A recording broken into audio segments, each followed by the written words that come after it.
స్పెషల్గా పెళ్ళైన వాళ్ళకి చెప్తున్నాను, మనం బికినీ వేసుకున్నా ఏది వేసుకున్నా ఆ 4 గోడల మధ్య మన భర్త తోటే మన సంతోషమైన ఏదైనా అది పబ్లిక్గా ఉండాల్సిన పని లేదు. పెళ్ళైన వాళ్ళకి చెప్తున్నాను, నువ్వు ఎంత పాష్గా అయినా ఉండు, ఎంత బికినీలైనా వేసుకో, నీ అందం నీ భర్త వరకే, సొసైటీకి అవసరం లేదు.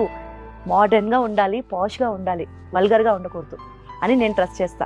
అదే నాలో తనకి ఇష్టమైన క్వాలిటీ. పాష్గా ఉండడానికి వల్గర్గా ఉండడానికి చాలా తేడా ఉంటుంది, మోడర్న్గా ఉండడానికి వల్గర్గా ఉండడానికి చాలా తేడా ఉంటుంది. ఈ రెండింటికి చాలా డిఫరెన్స్.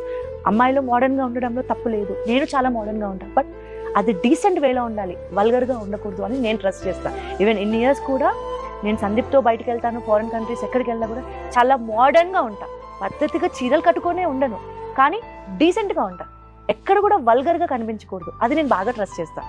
సో అలాగే రిచ్ ఫ్యామిలీస్కి నేనేం చెప్పను, బట్ నాలాంటి మధ్యతరగతి అమ్మాయిలకి, స్పెషల్లీ పెళ్ళైన వాళ్ళకి నేను చెప్పేది ఏంటంటే, మనం మధ్యతరగతి వాళ్ళం.